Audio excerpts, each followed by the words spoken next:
Welcome back. You are listening to the home of forbidden romances. Prepare yourself, because tonight's story will leave you breathless. The blade pressed against my carotid artery was cold, but the breath ghosting over the shell of my ear was scorching hot. Scream, and I open your throat before your fiancé can even finish his toast. The voice rasped, a low baritone wrapped in danger and smelling of rain-soaked leather and old blood.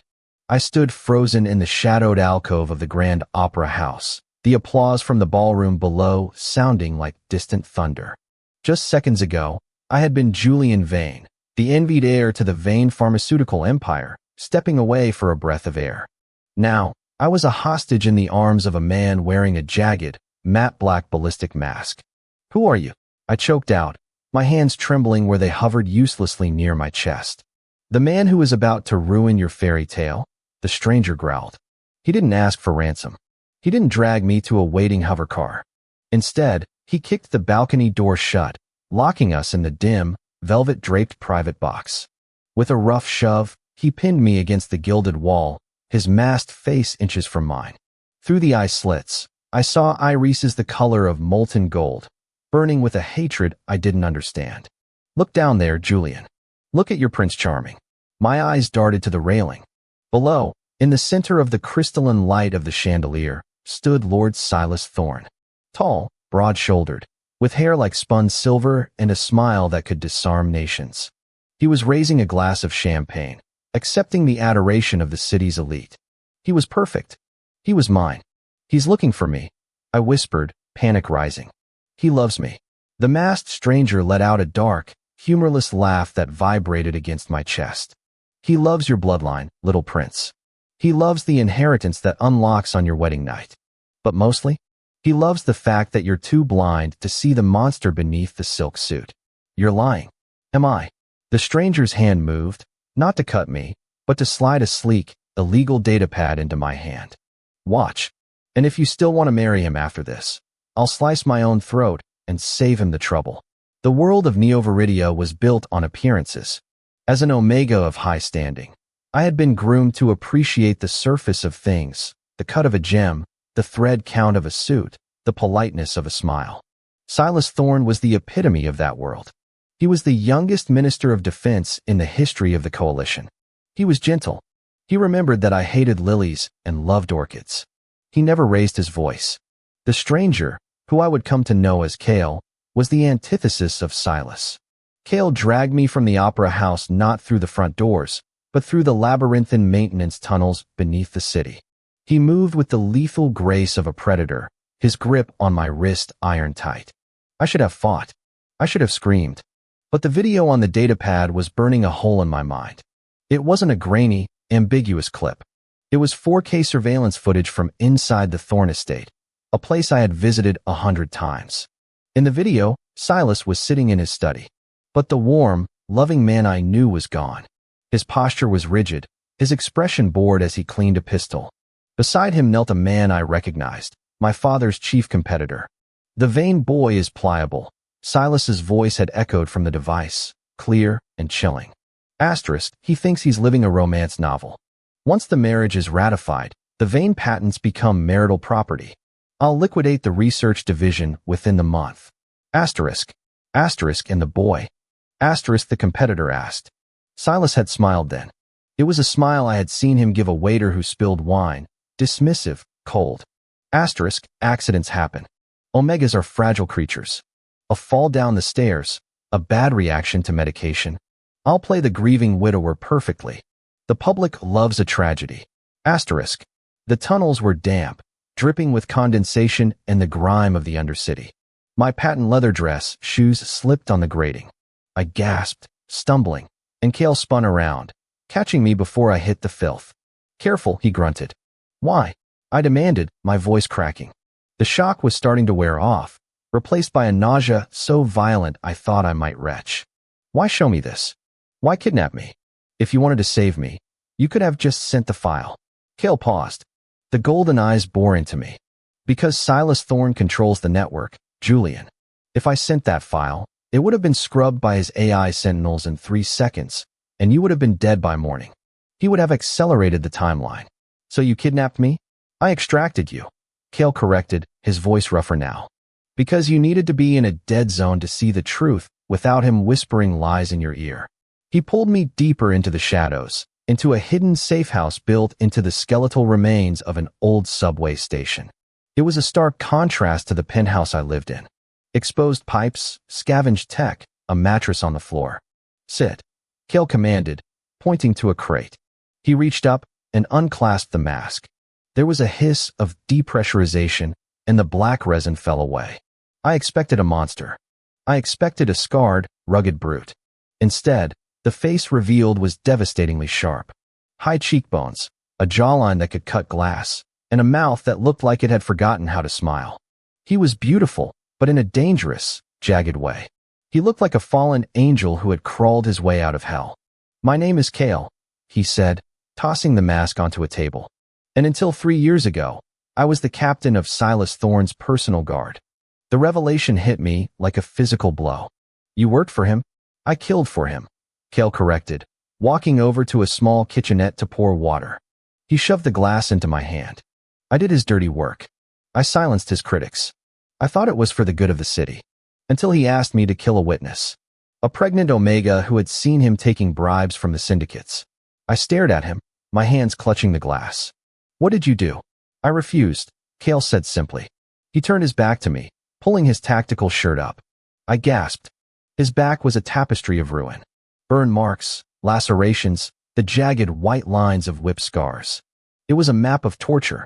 He didn't take my resignation well, Kale said, pulling the shirt back down. He left me for dead in the wastelands. It took me 2 years to crawl back. 2 years to gather the evidence. And then, I found out his next target was you. Why care? I asked, tears finally spilling over. I'm just another aristocrat. I'm part of the system that made him. Kale moved then, faster than I could track. He was in front of me, crouching down so our eyes were level. He reached out, his calloused thumb brushing away a tear from my cheek. The touch was electric, sparking a shiver that had nothing to do with fear. Because I remember you, Kale said softly. I frowned, searching his face. We've never met. 10 years ago. The summer solstice charity gala. You were 18. I was just a rookie guard, standing post outside the kitchens. I hadn't eaten in 2 days because of a hazing ritual. Kale's golden eyes softened, just a fraction. You saw me. You didn't see a servant or a guard. You saw a person. You snuck out a plate of truffle sliders and a bottle of sparkling water. You sat with me for 20 minutes and asked me about my life. The memory was hazy, buried under years of high society conditioning, but it was there. A young guard with intense eyes. You saved me that night, Kale murmured. You showed me kindness when the world showed me cruelty. I wasn't going to let him extinguish that light. The silence that stretched between us was heavy, charged with a tension that was shifting from hostility to something else. My world had shattered. The man I thought I loved was a killer. The man I thought was a villain was my savior. What do we do? I whispered. The vulnerability in my voice was terrifying. I was Julian Vane. I was supposed to be strong. But I felt like a child lost in the dark. Kale stood up, his demeanor hardening again. The soldier was back. We don't run. Running makes you pray. We go back. Back. I stood up, panic flaring. To him. Tonight is the engagement party, Kale said, his eyes narrowing. All of the High Council will be there. The media. The investors. If we release the evidence there, in front of everyone, he can't scrub it. He can't spin it. He'll kill us. He'll try, Kale said.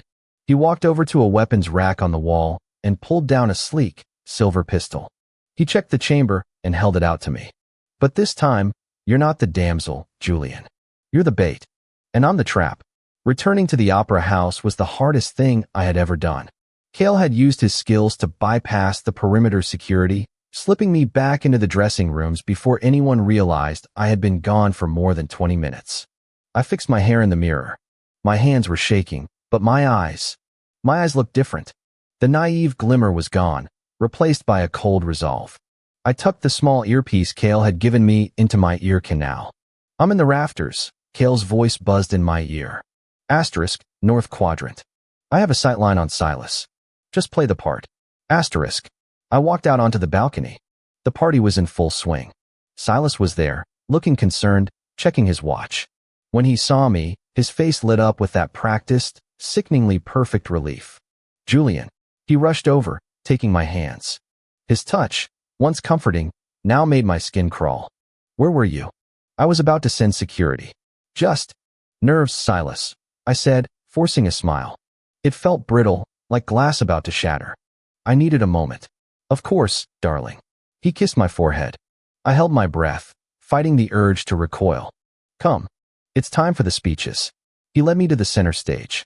The lights were blinding. The crowd hushed. Silas took the microphone, his arm draped possessively around my waist.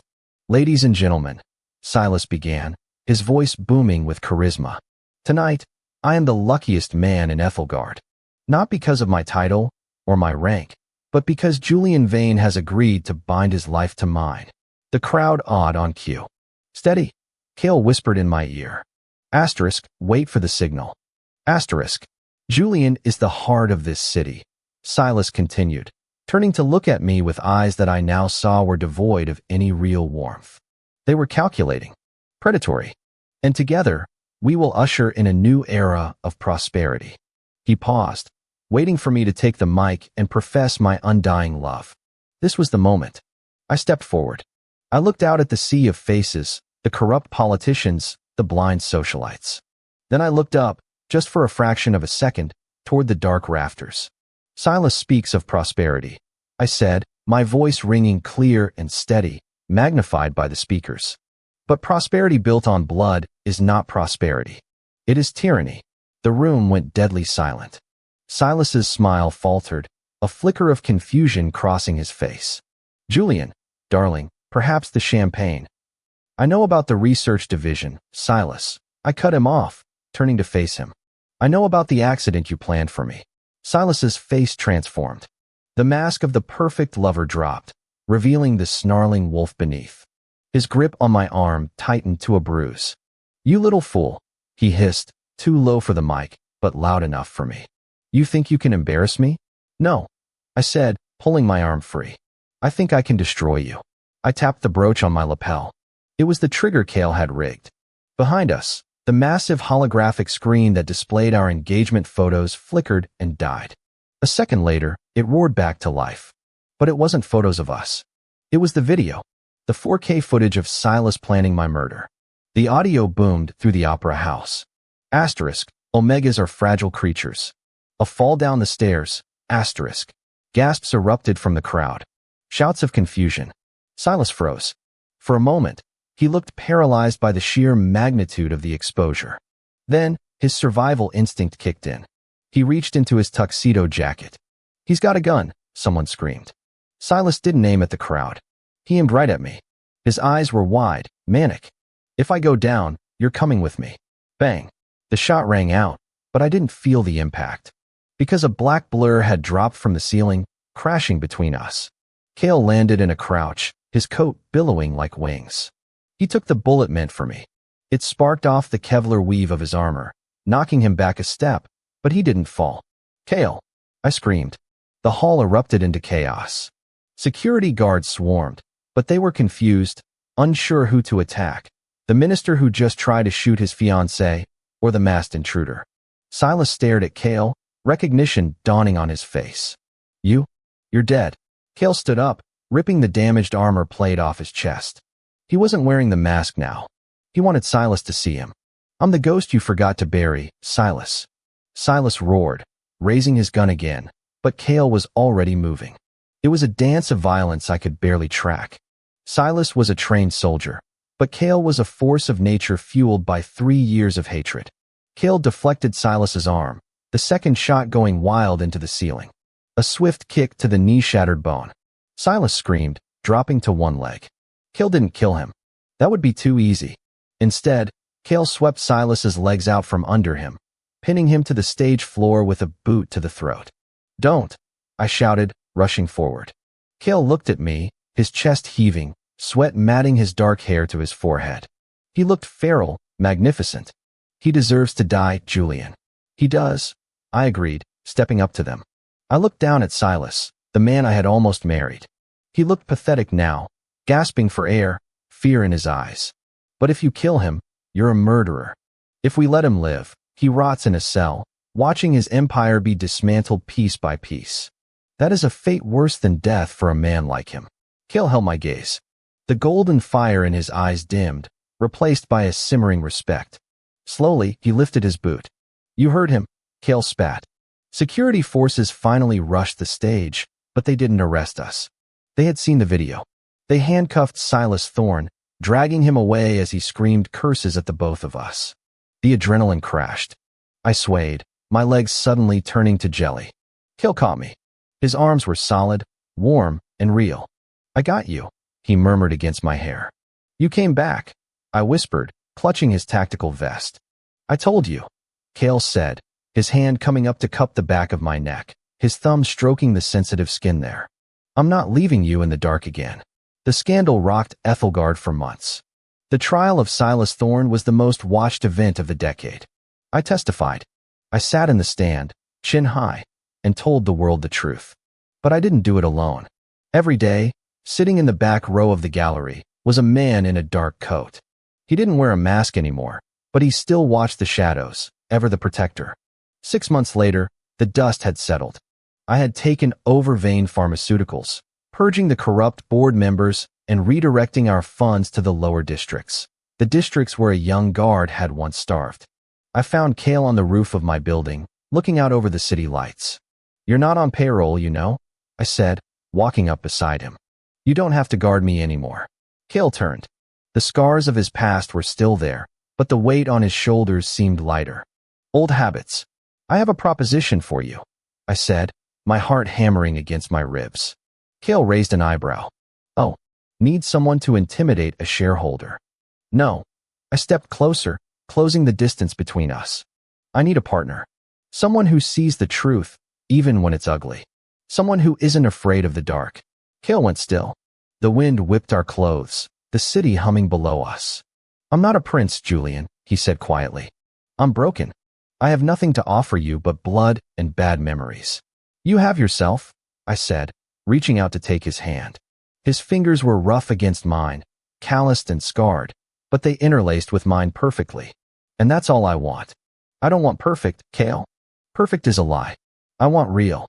Kale stared at our joined hands, then up at my face. A slow, genuine smile broke across his features, rare and breathtaking. He pulled me in, his other hand finding my waist. Real, he echoed, his voice a low rumble. I can do real. He lowered his head, and when his lips met mine, it wasn't the chaste, performative kiss of a fiancé performing for a crowd. It was hungry, desperate, and searingly honest. It tasted of danger and salvation. It tasted like a promise kept. And that is how the viper tamed the wolf. If you enjoyed seeing Julian take control of his destiny, destroy that like button. And tell me in the comments, would you forgive a husband who tried to kill you? I'll be reading your answers. Subscribe for the next chapter. Until then, prompt image. Prompt, masterpiece, best quality, high-res, 1.2. Korean manhwa style, semi-realistic, digital art, 2 men, BL, Yaoi, man 1. Julian, aristocratic features, blonde hair slightly messy, wearing white torn wedding suit, intense expression, holding a silver pistol, standing confidently. Man 2. Kale, dark hair, sharp jawline, wearing tactical black gear with a broken ballistic mask hanging from belt, scars on neck, standing protectively behind man 1, hand on man 1's waist, golden eyes glowing. Background is a grand opera house stage, shattered holographic screen, dramatic spotlight, falling confetti and glass, cinematic lighting, emotional atmosphere, detailed textures.